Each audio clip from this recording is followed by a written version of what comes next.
Culture is the way of life, especially the general customs and beliefs of a particular group of people in a particular time, stated by Cambridge English Dictionary. Culture is a kind of inheritance in the society, and language is a large part of it. According to Sepper, language is the method of communicating ideas, emotions, and desire. Language is the key to the heart of people. To speak a language is to take on a world, a culture. Few years ago, many immigrants came to Canada, and their children were born as second-generation immigrants and grew up under Canadian education. When we first came to Canada, we found that most of second-generation immigrants were not familiar to their mother languages and cultures anymore. After being surprised by this phenomenon, we decided to find out the reason by interviewing students and teachers around us. Do your parents speak their mother language with you, and do they force you to speak it? They speak Chinese with me sometimes. It's kind of a mix of Chinese and English. And no, they don't force me to speak it. They used to when I was younger, but they kind of stopped because I just didn't really feel motivated to learn it. My mom lived in India until she was 9, and then she came to Canada, and she can speak Urdu fluently, and she still does with her parents. Well, she does teach me a little bit, and my grandparents. I guess I kind of know a little bit, but not that much. Yeah, my parents speak Chinese with me, and they make me speak Chinese at home because they say they're bad at English. It's an excuse though. They just want us to practice Chinese. They don't want us to forget, like me and my brother. By comparing, we found that though most parents do speak their mother language with children, the frequency and requirement of speaking varies from family to family. Some parents only speak their mother language with children at home, and always force their children to practice speaking their mother language. However, some parents seldom speak their mother language with children, or speak in a mix of English and their mother language. What do you think is the most difficult thing that stops you from learning your mother language? I grew up in Canada because I was born here, so my first language was it was Chinese, but as I was going to school, it was just English based, so my tongue kind of just got used to speaking in English tones and everything, and it's just not used to the sounds that you make with Chinese letters. And also, the handwriting, there's so many strokes that you can never remember. It's very different from the English alphabet. I think the hardest part about Chinese is like writing. It's like because I didn't grow up in an environment that like speaks and uses Chinese regularly for writing and reading, so I'm not as experienced. I don't have as much. Interviewees all think that the lack of language speaking environment is the things that stops them from speaking their mother language. Without enough practice, their tongues are not used to sounds anymore. For those who have Chinese as their mother language, things which need a lot of practice like reading and writing are the most difficult. How well do you know about your mother culture?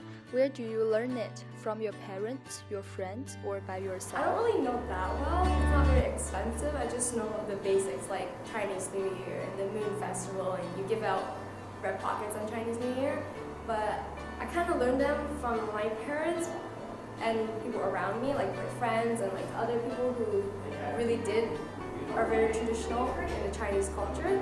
My parents were never really traditional with me. We were very whitewashed, so we follow a lot of things that Chinese people don't usually. Like when, for example, dinner time, I don't use chopsticks, I use forks. Yeah, I learned Chinese from my family, and like I learn it when I go back to Asia in the summer.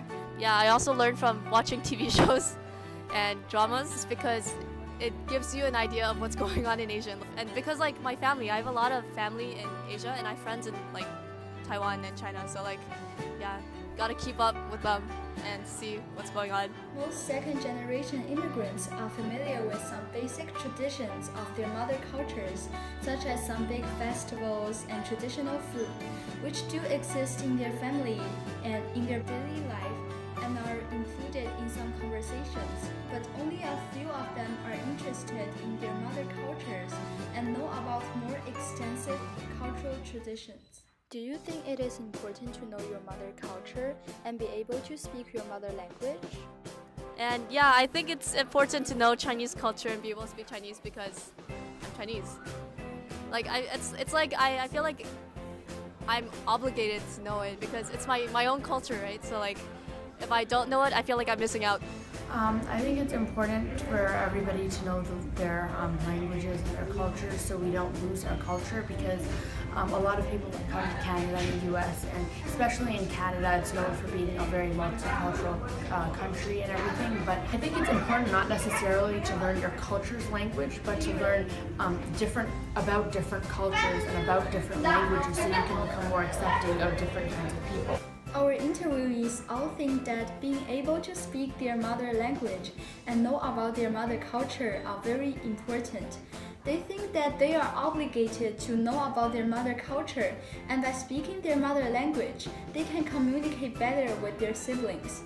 Besides, they think it is also important to learn about other cultures in order to become more acceptable and respectful. My mom and dad were both teachers when they were in Hong Kong, and so when we came to Canada, it was really important to my mom that we continue learning a bit more about the Chinese language. So for a little while, she gave us Chinese lessons at home. Unfortunately, my brothers and I were not very good students in Chinese because there were no Chinese people when we first came to Canada. And so there was really nobody to talk in Chinese with other than my immediate family. And since both my parents can speak English, there wasn't a whole lot of point to learn Chinese. Then eventually there was Chinese school on Saturday, except when it started, most of the kids who went to Chinese school were sort of like us, kids who didn't have a huge interest in learning Chinese because, like us, there weren't a lot of Chinese people in their neighborhoods either. So if you put a lot of Chinese kids who didn't want to learn Chinese in Chinese school, guess what? They didn't speak Chinese. They all spoke in English. In retrospect, I rather regret that. I wish I had taken advantage of that opportunity because now, when I visit Hong Kong, I find that yes, I can, go to a restaurant, order food, I can have a regular conversation, but I can't read the newspaper. I'm missing out on a lot of things. I think it's important for people to be able to speak as many languages as possible. I think to be able to speak your mother tongue gives you a lot more understanding to your own culture and heritage, and that can only enrich your life. So yes, I do think it's really important if you have the ability to speak your own language, try to keep that language alive, try to speak it to as many different people as possible. At the same time, I think it's important to learn new languages if the opportunity arises. So while in Canada, learn English, learn French, and if the opportunity comes up and you're traveling, learn Spanish or German or Japanese or Korean or whatever language. I think with language, it allows you to communicate with many different people, and with language, you understand the culture a little bit better and you become closer to different individuals around the world. You understand each other better.